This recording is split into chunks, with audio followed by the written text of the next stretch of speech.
Thank U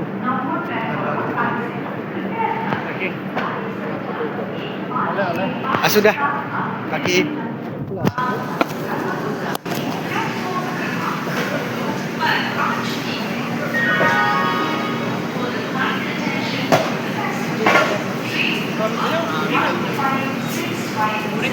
তো নমস্কাৰ হৰ হৰ মহাদেৱ মই কেদাৰনাথৰ পৰা আহি আছোঁ আৰু বৰ্তমান ৰঙিয়াত আমাৰ নয়ন দাক লগ পালোঁ আৰু নয়ন দাৰ লগৰ দুজন প্ৰসাদ দিলোঁ আৰু সঁচাকৈ মানে বহুতে ভাল লাগিল প্ৰথমতে মানে ৰঙিয়াত নয়ন দাহঁতক লগ পালোঁ গতিকে চাই থাকক এনেকৈ আৰু মানে গুৱাহাটীতে হওক বা য'তে হওক চবতে লগ পাম গতিকে দেখাই আছোঁ হৰ হৰ মহাদেৱ জয় শ্ৰীৰাম জয় শ্ৰী কেদাৰ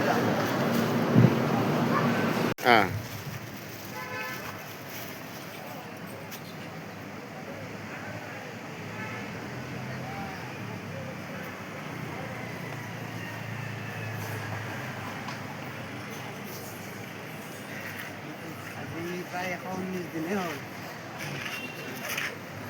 কেনে লাগিল ক'ম আৰু মানে তোমাই ভাষা দি বুজাব নোৱাৰিম আৰু মানে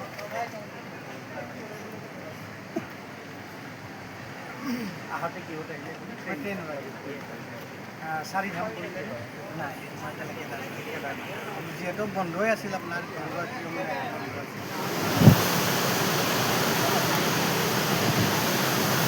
নমস্কাৰ হৰ হৰ মহাদেৱ যিহেতু মই 1 মে'ত মোৰ যাত্ৰা ষ্টাৰ্ট কৰিছিলোঁ এই বশিষ্ঠ মন্দিৰৰ পৰা গতিকে আজি মোৰ যাত্ৰাৰ প্ৰায় 119 দিন হ'ল গতিকে মোৰ যাত্ৰাটো আজি মই ইয়াৰ পৰাই মানে সমাপ্ত কৰিব বিচাৰোঁ যিহেতু এইটো চাব পাৰে গুৱাহাটী বশিষ্ঠ মন্দিৰ যিটো নেকি মই ইয়াৰ পৰা ষ্টাৰ্ট কৰিছিলোঁ সুদূৰ কেদাৰনাথলৈকে লগতে আপোনালোকক জনাই দিওঁ যে মই যিহেতু হাৰিদুৱাৰৰ পৰা 11 লিটাৰ গংগাৰ জল লৈ আনিছিলোঁ এই গংগাৰ জলটো 5 লিটাৰ এতিয়া বৰ্তমান মই বশিষ্ঠ মন্দিৰত বাবাৰ চৰণত প্ৰেৰণ কৰিম গতিকে আৰু লগতে মানে এই দুজন দাদাক মানে বহুত ধন্যবাদ দিব লাগিব কাৰণ মোক মানে তাতে থকা মেলাৰ পৰা আদি কৰি অহা যোৱা গাড়ী ভাড়া পৰ্যন্ত গোটেইখিনি মানে কি ক'ম মানে মই সঁচাকৈ মানে বহুতেই আনন্দিত হৈছোঁ তো সঁচাকৈ সেইটোতো বাবাৰ কিবা হয় আমি দিয়া নাই এইটো বাবাই দিছে যে বাবাই প্ৰসাদ সেইটো আৰু তো মই যে কৈ আছিলোঁ যে এজন বিশেষ ব্যক্তি মোৰ আঁৰত লুকাই আছে গতিকে তেখেতে এই দিনেশ দা তো সঁচাকৈ মই মানিব লাগিব এখেত দাদাই মানে মোক যথেষ্টখিনি সহায় কৰিছে কেদাৰনাথতে হওক বা আহাৰ ট্ৰেইনৰ পৰা ভাড়া খোৱা লোৱা প্ৰত্যেক এভৰিথিং গতিকে সঁচাকৈ তেখেতক মানে কি ক'ম মই মানে একো ক'ব ভাষা নাই তেখেতৰ এবাৰ মই ভৰিত ধৰি মানে কি ক'ম মানে তো যিয়ে নহওক তো কেনেকুৱা মানে কি পালে ভাল লাগিছে বহুতে ভাল লাগিছে তোমাক যে আমি যে কেদাৰনাথ মন্দিৰত লগ পাইছিলোঁ যে তেতিয়াৰ পৰা মোৰ অন্তৰত এনেকুৱা এটা লাগিছিল যে তোমাক মই এৰি থৈ আহিব না মই একেবাৰে মন যোৱা নালাগে যে মই তোমাৰ লগত থাকিম তোমাৰ লগতে মই যাম এনেকুৱা এটা আছিলে কিন্তু আহিবতো লাগিব মোৰ লগত আৰু 4জন আহি আছিলে সেইকাৰণে আহিবলগীয়া হ'ল তোমাৰ যি যাত্ৰাটো কৰিলা যে সঁচাকৈ মোৰ কি ক'ম আৰু অন্তৰত চুই দিছে চকুদি মোৰ একদম পূৰা বাবা প্ৰসাদ মোৰ ওলাই গৈছে মোৰ সেইটোৱে হ'বলগীয়া তো যিয়ে নহওক আজি যিহেতু মই যাত্ৰা ইয়াৰ পৰাই ষ্টাৰ্ট কৰিছিলোঁ গতিকে আজি ইয়াতে সমাপ্ত কৰিম মই 5 লিটাৰ গংগা জল মই বাবাৰ চৰণত মানে বিসৰ্জন কৰিম গতিকে চাই থাকক হৰ হৰ মহাদেৱ জয় শ্ৰীৰাম জয় শ্ৰী কেদাৰ আৰু এই দাদা এজনক অলপ কিবা কয় মোৰ বিষয়ে কওক নমস্কাৰ এই তপেশ বৈশ্যক মানিব লাগিব এই বশিষ্ঠ মন্দিৰৰ পৰা যাত্ৰা আৰম্ভ কৰি সুদূৰ কেদাৰনাথলৈকে ভৰিৰে খোজ কাঢ়ি আজি 119 দিনত আকৌ বশিষ্ঠ আহি পাইছে হে আৰু তাৰ কাৰণে ভগৱানৰ ওচৰত আৰু তপেশক ধন্যবাদ দিছোঁ হৰ হৰ মহাদেৱ তো এইখিনি কৈ মই গংগা জলখিনি বাবাৰ চৰণত যিহেতু বিসৰ্জন কৰিম তো চাই থাকক যিমানখিনি পাৰোঁ দেখাবলৈ চেষ্টা কৰিম আৰু যদি এলাও নাই ফোন তো মই সেইটো মানে দেখাব নোৱাৰিম গতিকে চাই থাকক হৰ হৰ মহাদেৱ তো নমস্কাৰ হৰ হৰ মহাদেৱ মোৰ হাতত মানে বেছি প্ৰসাদ নাছিলে নাথাকা কাৰণে মানে 60টামান পেকেট কৰি আনিছিলোঁ আৰু সেই 60টা পেকেটটো মই মানে বশিষ্ঠ মন্দিৰত সকলোকে যাক যেনেকৈ পাৰোঁ সেনেকৈ বিলাই দিছোঁ বহুতে আকৌ চিনিও পাইছে বহুতে চিনিও পোৱা নাই যিয়ে নহওক মানে এই ভিডিঅ'টো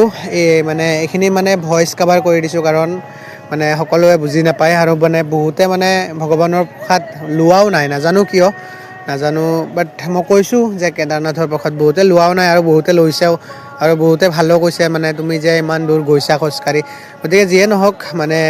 এইখিনি ভইচ কভাৰ কৰি দিলোঁ, মানে প্ৰসাদ সকলোকে বিলাই। তো তাৰপিছত মানে গাটো ইমান এটা ভাল লগা নাছিল, তাৰপিছত মানে ওলাই দিলোঁ আৰু এইখিনি চাহ পানী খাই ওলাই আহিলোঁ তাৰপৰা।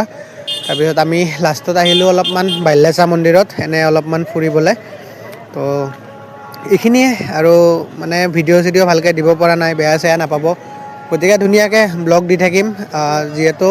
ইমান টাইম লাগিলে আজি মানে ভিডিঅ' মানে ভালকৈ মানে কৰিব পৰা নাই, যিহেতু অলপ মানে গাটো বেয়াও লাগি আছে। তাৰ কাৰণে বেয়া নাপাব আপোনালোকে, যিমানখিনি পাৰিছোঁ মই দিবলৈ চেষ্টা কৰি আছোঁ। এইখিনিয়ে চাওক আজি, এবাৰ নেক্সট আকৌ মই ভিডিঅ' দি আছোঁ ধুনীয়াকৈ ভালকৈ। তো হৰ হৰ মহাদেৱ।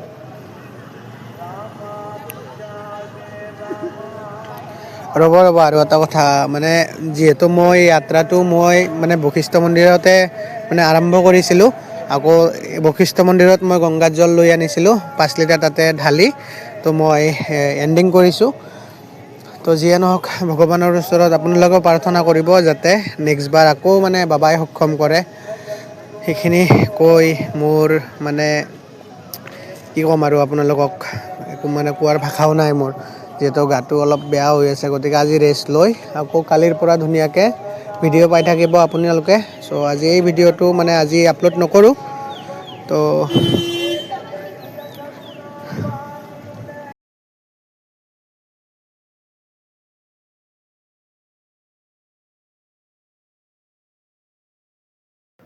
লাষ্টত মই বশিষ্ঠ মন্দিৰৰ পৰা আহি মানে এনেই অলপ মনটো বেয়া লাগি আছিল, তাৰপিছত আহিলোঁ বাল্যচা মন্দিৰত। আহি এনে এটা ক্লিপ ল'লোঁ সৰু চাই। গতিকে যাত্ৰাটো ইয়াতে মানে সামৰণি মাৰিলোঁ আৰু এই বাল্যচা মন্দিৰৰ গোটেইখিনি এটা ফুল ব্লগ দিবলৈ চেষ্টা কৰিম। গতিকে আজি এইখিনিয়ে, হৰ হৰ মহাদেৱ।